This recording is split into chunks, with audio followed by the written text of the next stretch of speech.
So today I've called up to the Oxford Food Hub because one of their electric vans, this Maxus LDV EV80, has got problems. So I'm going to help them out and see if I can work out what's wrong with it.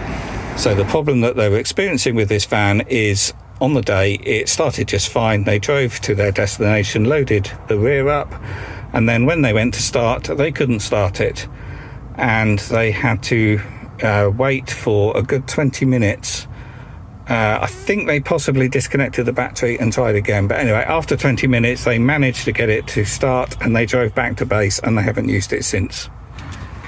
So let's start this van up, put the foot on the brake, and it's not starting up. So we've got the fault light on there, ABS light, all the other lights, they're probably going to be on anyway until it starts, but that should be putting it into ready mode, and that's what we're not getting. So first off, I'm going to check the battery up front, and it doesn't help, the nose is parked against this block wall, and because it doesn't start I can't move it backwards. But anyway, I've put the battery tester here on the 12 volt battery and it's only measuring 9.72 volts. So that's not enough for it to start anyway, so it's clearly got a flat battery. So whether that's the only problem, I don't know yet, but I suspect that's what's causing all their issues. So I have bought another battery with me, which is fully charged. So first thing is to swap over the 12 volt batteries. And on these, you need an 8mm spanner because the nuts holding the battery clamp down are only 8mm, which is very unusual. Normally you wouldn't need anything smaller than a 10mm to change a battery. And these are huge batteries on these vans. It's 800 amp, not that that's important with an EV because you don't have a starter motor, but it's 90 amp hours. That's effectively your storage capacity. So yeah, this is probably the same battery that they fit in the diesel version. Oh Jesus, and it's ever so heavy. I need two hands to lift that. So that's their dead battery, and this is another battery identical off another LDV EV80, which is fully charged and working fine. So I'm just going to loan them that so they can use the van until a brand new battery comes in. And these Chinese made 12 volt batteries are significantly more heavy than a UK sourced aftermarket 12 volt battery. So to me that would indicate these are good quality, and indeed these are actually quite old, these batteries, and this one is still working fine. What is a pain on this vehicle though is to get that mounting clamp back in. These hook down at the base, the battery tray, but you can't have this in place when you put the battery in, it's rather tight, and when the battery's in you can't get these back down, so it's a right pain to wiggle this around trying to keep this in place, because obviously you do want that clamp on it afterwards. But I'm going to now mess around wiggling this in and out, trying to hold these in place. You sort of need multiple pairs of hands really to get that all in place at the same time. So that's now in, and I'm just going to connect up this voltmeter so you can see this battery is fully charged and it's measuring 12.74 volts. So I can now connect up the battery terminals and see if that fault goes on the dash. The other thing which is a bit worrying with this van is, as you can see here, there's evidence of mice. So they've chewed the foam insulation off this air conditioning pipe here, and before I did see there was other evidence of mice under this bonnet, and mice have a habit of chewing the insulation off cables and wiring looms, and that's what you don't want because that can cause all sorts of issues which are very difficult to find. But anyway, let's start this van up and see if the errors are gone, which they have. We've no longer got a fault error there. Let's just turn the radio off, and the van has started and it's happy. But what I'm going to do now is also scan it with the diagnostic scanner to make sure there's nothing else wrong. So on these, the diagnostic port is in the passenger footwell underneath the glove box, about there. So the dongle is plugged in just there. So I can now fire up the scanner. So on this, an awful lot of faults have come up, but I'm not surprised. We've got vehicle management system, 11 faults, power control units, 3 faults, 8 faults in the instrument cluster, electronic parking brake, 4 faults, body control module, 1 fault, and so on, as you can see. But I'm not surprised. This has probably never been reset at all. And this is a 2019 vehicle, and we're now in 2025. And actually on this vehicle, they had some major body damage on this. One of the sides was completely stoved in, and it's been reshelled basically, almost, certainly the whole side. And it was off the road for a long time, and various stuff would have been disconnected. And I suspect a lot of these faults are very historic and just need deleting. But anyway, I'm going to go through here and see if anything jumps out as a recent fault. But clearly in this case, it was simply a low 12-volt battery. And on an EV, if the battery gets below about 10 volts, it causes an awful lot of problems, and your vehicle won't start, and you'll get errors like we had here. And this one was only measuring 9.5 volts, I think. So I'm going to scroll through these. I won't film it. I'm going to then delete them all, and it will start from afresh and order the customer a new 12-volt battery, and then come back here in a few days' time and swap those 12-volt batteries back over. But for now, this vehicle is back on the road. As you can see, we've got ready mode there, so they can start using it now with the loaner 12-volt battery, and then I'll swap that out in a few days' time. And I just hope the mice haven't been gnawing away on wiring looms in this van. But I've deleted all the codes, and only one has come back, and that's in the vehicle management system. And if you just have a look at that, network error, unable to attain DTC definition. Oh right, that's saying it can't give me the description of this code, but yeah, don't know what this one is, so I'm not too worried about that. We've only got one fault code showing now, so I'm going to let them drive this. I'm going to order a 12-volt battery, so I will rescan this before I fit the new 12-volt battery in a few days' time, see if any codes come back, and that will allow me to see whether there's any other issues with this van, but I don't think so. It all looks fine to me now. Around 94% of the viewers of this channel are not subscribed. I'm sorry to ask, but it would help greatly if you would. Just press the subscribe button. It's free, and it shows YouTube you like this vehicle related content. If you want to be notified when new videos are released, click on the bell button also. Thank you, it really helps more than you would imagine.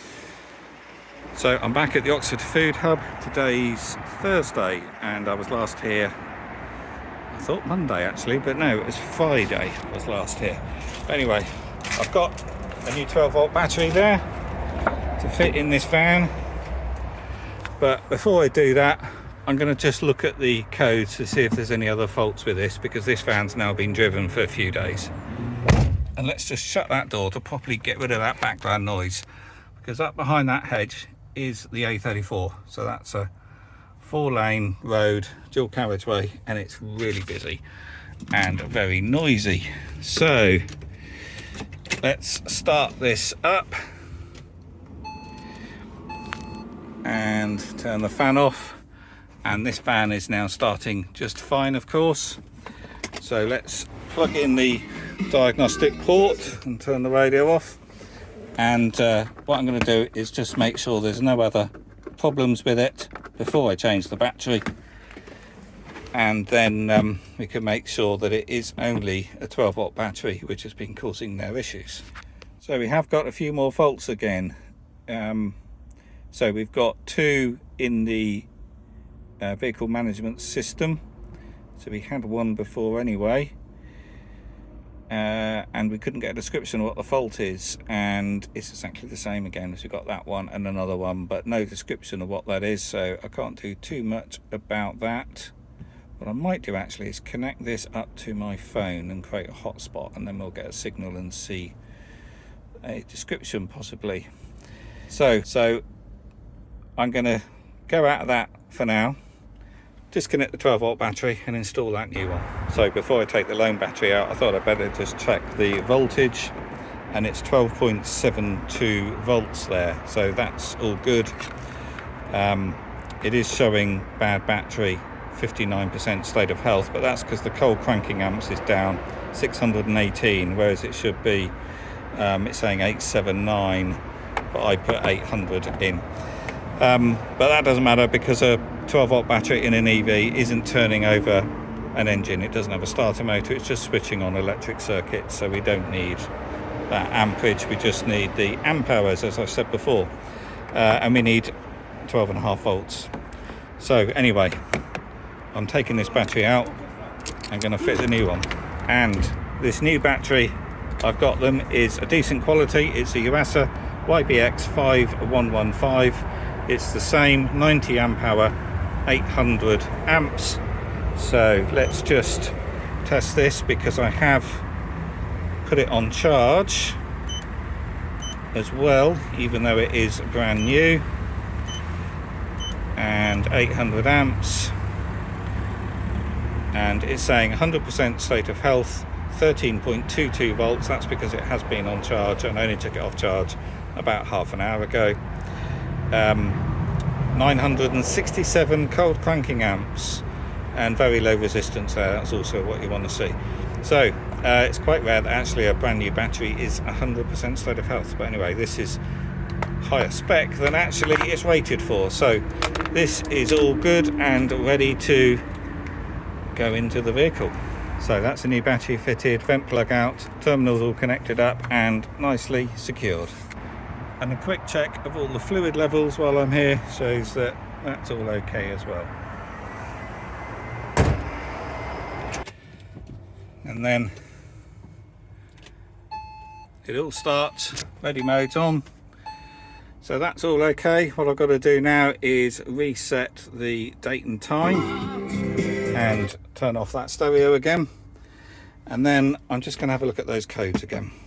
So on these you can set the date and time here under car and the settings, so that's the date and time done, and it does change that one up there. I thought that was going to be different. Anyway, they're properly synced on this, whereas some vehicles they have two different clocks.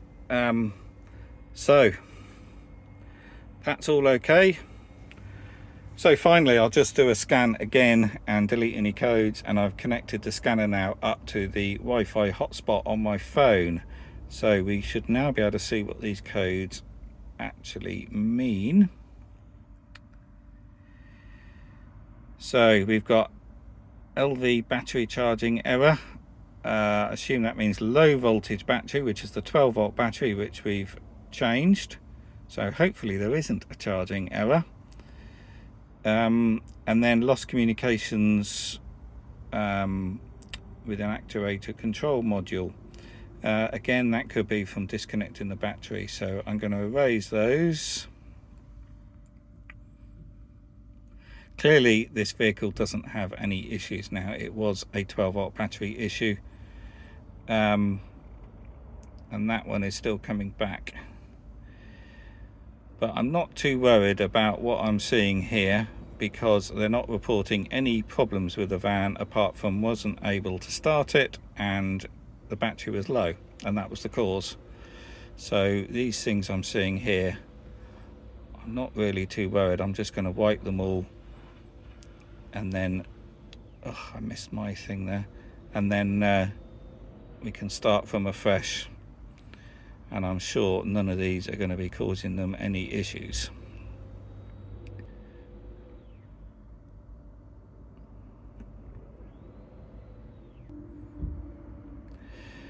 So we've got a CAN frame receive timeout and another fault there. Yeah, okay, I don't know what those ones are. Clearly a CAN bus problem, but none of these seem to be affecting the operation of the vehicle. So I'm going to do a quick erase, wipe any faults, and that's them back on the road. And there's another van back in with more side damage. their vans do seem to get rather battered. I guess this is because they have volunteers who maybe aren't used to driving vehicles of this size. It's such a shame because this Ford e-Transit is damaged already, and I only supplied this a couple of months ago and it was like new. But anyway, that's this van back on the road and they can keep doing their zero emission deliveries. So if you found this video useful or helpful, please do click the thumbs up, that really does help. Do subscribe to the channel and also check out Oxford Food Hub if you want to donate or look at the good work they do.